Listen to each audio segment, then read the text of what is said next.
অনেকদিন পর রাজশাহী এসে আমার একটা ইচ্ছা ছিল যে আমার বাসার আশেপাশে এরিয়াল কিছু শট নেব। তো সেই পরিকল্পনা মতোই এই ড্রোনের ভিডিওগুলো নেওয়া। এই যে এখন যেটা দেখতে পাচ্ছেন এটা হচ্ছে রাজশাহী নওগাঁ হাইওয়ে। একটা সময় রাস্তাটা কিন্তু এত চওড়া ছিল না। আমাদের শালবাগান মোড়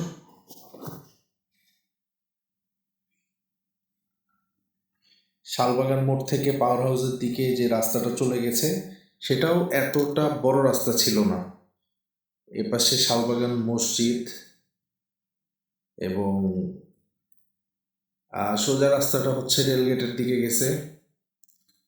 আর ওই যে একটা পুকুর দেখা যাচ্ছে, আমরা যখন ছোট ছিলাম তখন কিন্তু এই পুকুরটা আরো বড় ছিল। আর এই যে একটা সবুজ মাঠের মতো দেখা যাচ্ছে, এটাও কিন্তু একটা পুকুর ছিল। এখন এটা প্রায় মজে একটা মাঠের মতো হয়ে গেছে। কিন্তু আমরা ছোটবেলা থেকে দেখে এসেছি এই পুকুরটার পানি একটা সার্টেন লেভেল পর্যন্ত সব সময় থাকতো এবং সারা বছরই এখানে মাছ চাষ হতো। আমাদের এই যে এত বিল্ডিং দেখা যাচ্ছে, একটা সময় এই বিল্ডিং এত বিল্ডিং এর বাহার ছিল না। হ্যাঁ, বিভিন্ন মানুষের বিল্ডিং ছিল, কিন্তু এত হাই রাইজ বিল্ডিং ছিল না, যার ফলে প্রচুর সবুজ গাছপালা দেখা যেত। আমাদের পাড়াতেই প্রায় 5-6টা পুকুর ছিল, যেগুলো একদম ব্যক্তিগত মালিকানার উপর। সেই পুকুরগুলো কোনো সরকারি বা কোনো খাস পুকুর ছিল না। পুকুরগুলো একদম মানুষজনের বাসার পাশে, জাস্ট কিছু মাছ টাছ চাষ হতো এরকম। তো সেই পুকুরগুলো এখন প্রায় সবই ভরে গেছে, ভরাট করে ফেলা হয়েছে। এই যে দেখা যাচ্ছে আমাদের রাজশাহী নওগাঁ হাইওয়ে। এই পুকুরগুলো ভরাট করার পর সেখানে বিল্ডিং বানানোর কারণে এখন ফাঁকা জায়গার পরিমাণ নাই বললেই চলে। আমরা কিন্তু যখন ছোট ছিলাম তখন প্রায় 3-4টা মাঠ ছিল পাড়াতেই। এখন পুরো পাড়ার মধ্যে একটাও মাঠ নাই যেখানে বাচ্চারা খেলতে পারে। স্বাভাবিকভাবেই তাদের খেলাধুলার জায়গা কমে গেছে। যদিও এই যে গাছপালার পরিমাণ দেখা যাচ্ছে, কিন্তু আরো 8-10 বা 12 বছর আগে গাছপালার পরিমাণ আরো বেশি ছিল। মানুষজনের বাড়িতে ছোটখাটো বিভিন্ন গাছপালা থাকতোই। আম কাঁঠাল ফলের গাছ অনেকের বাসাতেই ছিল, যেগুলো এখন নাই। আরো উপর থেকে শট নেওয়ার ইচ্ছা ছিল, কিন্তু এই যে চিলটা দেখা গেল মাত্রই, এই চিলের ভয়ে আমি শটটা নিতে পারিনি।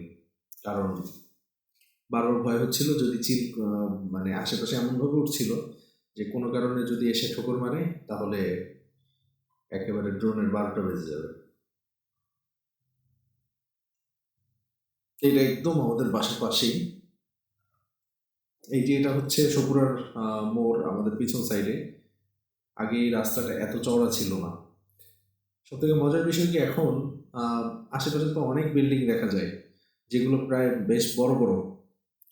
কিন্তু আমরা ছোটবেলায় দেখেছি রাজশাহীর একমাত্র তখন উঁচু বিল্ডিং ছিল 10তলা একটা বিল্ডিং, যেটা সিএনবি মোড়ের পাশেই কৃষি ব্যাংকের হেড অফিস হিসেবে পরিচিত ছিল। সেই বিল্ডিংটা আমাদের এখান থেকে দেখা যেত। এবং ডিস্টেন্স তখন তো রাস্তাঘাট আরও ছোট ছোট ছিল, প্রায় 4 কিলোর মতো। অথচ এখন কিন্তু পাশের পাড়ারই কোনো উঁচু বিল্ডিং দেখা যায় না, চারিপাশে এমন অবস্থা। তারপরে আমাদের রাজশাহী সুন্দর এখনো অনেক জায়গার থেকে, যদিও বাতাস আগের মতো এতটা বিশুদ্ধ নাই, কিন্তু রাজশাহী সুন্দর। চারপাশের বিভিন্ন এলাকার থেকে সুন্দর, অনেক জায়গার থেকে সুন্দর। এই রাজশাহীকে এই জন্য এত ভালো লাগে, এখানে আসলে একদম নিজের বলে কোনো কিছু পাওয়া যায়।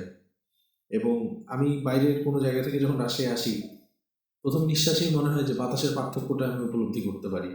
যদিও আগের মতো এত বিশুদ্ধ নাই, এখন বাতাস অনেকটাই দূষিত, কিন্তু বাতাসের পার্থক্য একদম মানে প্রথম নিঃশ্বাসেই বোঝা যায়।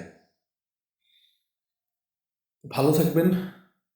আশা করি আবার নতুন কোনো ভিডিও নিয়ে আপনাদের সামনে আসব। দোয়া রাখবেন এবং সুস্থ থাকবেন, নিজের যত্ন নেবেন। পাশাপাশি দোয়া করবেন আল্লাহ যেন আমাদের সবাইকে ভালো রাখে, আমাদের সবাইকে হেফাজত করে। আসসালামু আলাইকুম।